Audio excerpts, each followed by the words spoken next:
What's up guys, Gamerverse back again doing another video for you guys today. So today we are reviewing the very much controversial and a lot of people kind of don't like this game. Anyways, I'm doing a review for it today. Mass Effect Andromeda. So yeah, I'll give you guys a little bit of introduction. This game is basically set in space, very much following the Mass Effect trilogy. So it would be the fourth game in the series, and it's set basically in a time period much ahead of the trilogy. And yeah, man, let's hop into this review. I'll cover some topics for you guys, and yeah, hopefully by the end of the video you will decide if you want to play this game or not in 2024. Keep in mind this game released back in 2017, so it's a couple of years ago. It released in March 2017, and it released for PlayStation 4, Xbox and PC. So yeah, let's jump into the topics, guys. Let's jump into the first topic. So the first topic, let's talk about the story. So I'll give you guys like an overview of the game's plot and the setting and the main story, how it fits into the Mass Effect universe. And yeah, so the story is basically you have been in cryo, so you have been in stasis for more than 600 years, and you are now taking the journey of becoming the Pathfinder. So you are the Pathfinder, or the Pathfinder, as you want to say it. You are the Pathfinder in the game. So your job in the game is to look for signs of life on different planets. So you take on this job in a particular way where it was kind of like it fell on you. I don't want to go into that too much because I might spoil some things for you guys, but you don't do it willingly, but it kind of falls upon you to become the Pathfinder for the Andromeda initiative. So it's an AI, it's like a program, kind of special program where they put a lot of people into cryostasis, and you were in a pod for more than 600 years, and now your time has finally come to wake up and see what this galaxy has for you in terms of building relationships, speaking to people, finding habitable planets that have life on them, whether that is exploring these planets, finding particular people that you need to talk to, people that you need to basically liaise with, these people from these different planets, and basically aliens, right? So you're talking to these aliens, trying to figure out how to find a habitable state for the Andromeda initiative. So yeah, the story has a lot of twists and turns. There's some plot twists, but the cool thing about Mass Effect is, if you played the previous parts, you would know that the game is very heavy based on decision based. So you make specific decisions that impact the game's story and impact the way the game is played. And that's pretty cool. Like in terms of the story, you get to shape the story, and you get to kind of play the game the way you want to, the way you want to respond to characters, the way you want the story to go, things like that. And I think that is just awesome, guys, and very cool the way that you can shape the story into your own narrative. That's really cool, guys. So yeah, so that's it for the story. I don't want to spoil too much. The story, like I said, like I told you guys, is set in the galaxy. You travel around to different planets. You explore these planets. You get some side missions that you can do. You can do the side missions with different characters. Explore these planets, and these planets are actually really. I wouldn't say it's very big, but it is decent in terms of the map size. You can see how big it is. It's not anything groundbreaking, but you do get to see how big it is when you explore it, and maybe find some cool Easter eggs around the way if you want to. Yeah, next let's talk about the character development.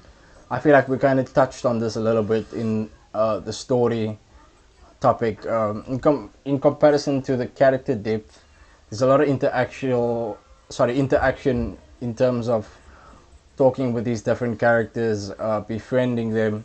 You can even romance the characters if you want to. Um, you can be rude to them if you want to. You can develop your character relationships however you want to, which is really cool. Throughout the whole game, you can do this. You can decide to be a bit of an a-hole if you want to. You can decide to be the nice guy all the time. It's up to you, you know. Yeah, and the character development really adds to the story, and it shapes the way the story unfolds for your playthrough. So, and in that sense, also, I would say the game is very replayable. So, if you want to jump in into the game again, you can. And I did play the game twice. The first time I played it on PS4. I think I played it on PS4 the first time, and then I played it on PC, and then I played it on PC again. So I actually did play the game three times, and for the first time I played it, I had a different ending. The second time I played it, I had the same ending, and then now the third time I played it, which was today, or like for the entire week. I played it for like 5 days. Um, yeah, I think the game is like 25 hours or 30 hours in total. Could be less than that because I didn't play it like all day. But yeah, in terms of the length of the game, it is pretty hefty, like 20 hours to 30 hours to complete it, depending on how much you play it. But if you want to do side missions and everything, it would probably take you a decent 50 to 40, maybe even 60 hours if you want to do all of the side stuff. And there is a lot of side stuff. So when you complete the game, you can go back and do all of those side stuff if you want to, or you can complete all of the side stuff while you are also doing the main missions. So when you finish the game, everything is completed. So that's really cool. Um, yeah, sorry I went a bit off topic there. So our next topic would be the gameplay. Let's talk about the gameplay. Let's talk about the combat, exploration, and the character progression. Um, so yeah, these mechanics are very similar to the previous ones.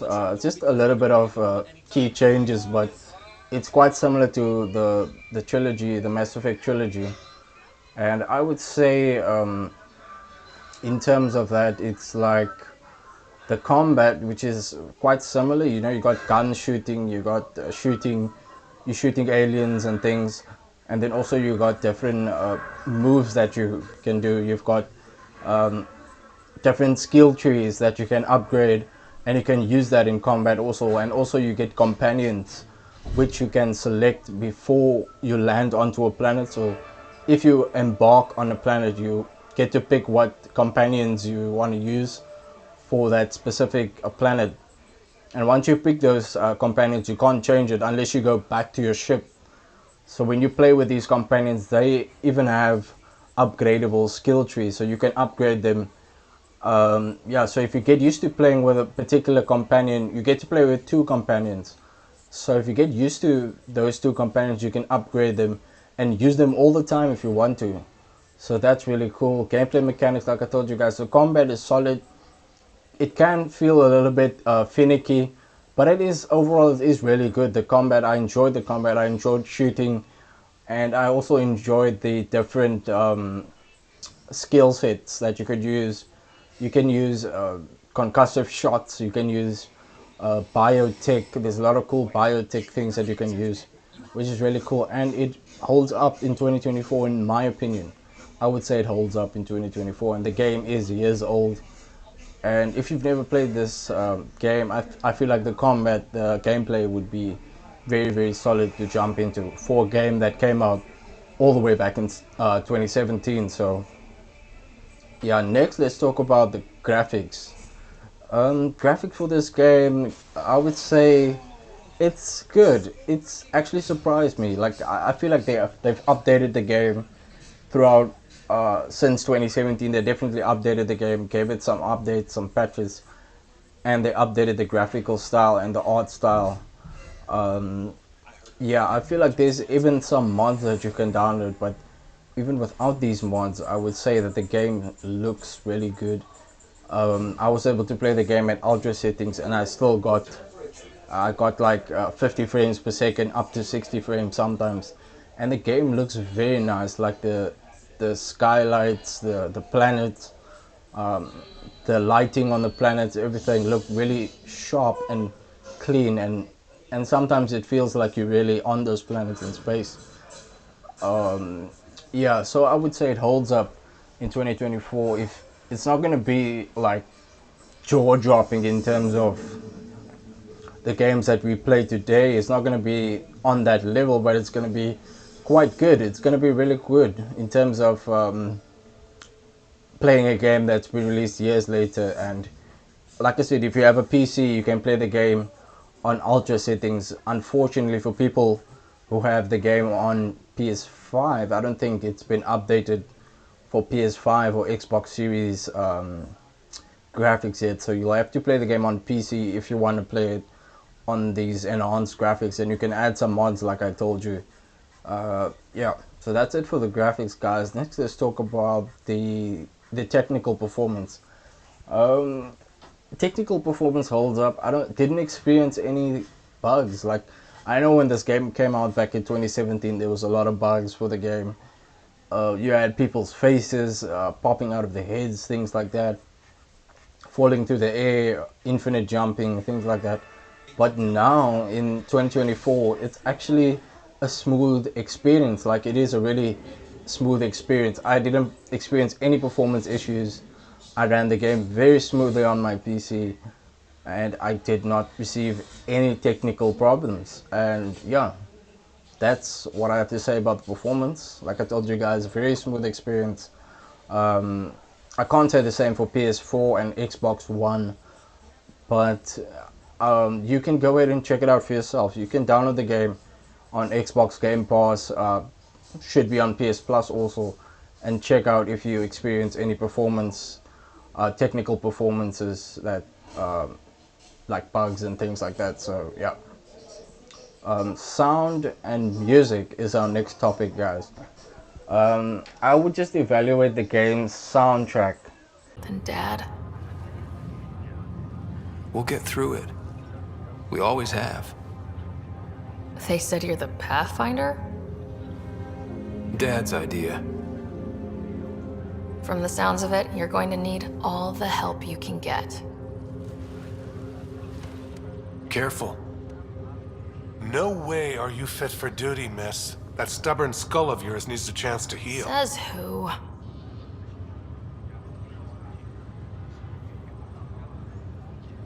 Just for once, take it easy, will you? There'll still be plenty of mountains left to climb when you wake up. Oh, better leave the tallest one for me. If you two want to catch up some more, that's fine, but no getting out of bed. Ryder, this is Pathfinder Reika. We have a plan. Sound effects. I would say that the voice acting is really good. The characters that they had sometimes kind of was. I don't know how to explain. Like sometimes the voice acting is not good. Then there's times where it's good, but it's not good all the time. There's times where you feel like this guy is kind of cheesy and things like that. But I would say the voice acting was solid all around. Yeah, it's kind of just something that you need to experience for yourself. Sound effects was good, crispy sound effects, gunshots sound clean. It sounds like you're actually using these space weapons in space, and you've got a jetpack, and you really hear the sound of that jetpack. Things like that, small things that really sound good. And the game soundtrack is very different. I don't know who the composer is, but the game soundtrack is very different. And yeah, you just have to experience it for yourself when you're playing the games. And you're playing the game, there's certain scenes in the game where the soundtrack really balances itself out. So that's cool. Then next, let's talk about the verdict. So I'm just gonna give you guys my personal thoughts on the game's strengths and weaknesses, and why you guys should pick it up in 2024. Basically, in conclusion, right? So Mass Effect, I had a really good time with this game. This game is so big. Like, a lot of people doubted this game, and even today, some people will tell you to stay away from this game. But me being a fan of the Mass Effect series since the first one, I just couldn't see myself skipping a Mass Effect game. So like I told you, I played the game when it released. I played the game back in 2019, and then I played the game in 2024 again. So I would say that you really have to play this game. Don't listen to people's negative comments on the game.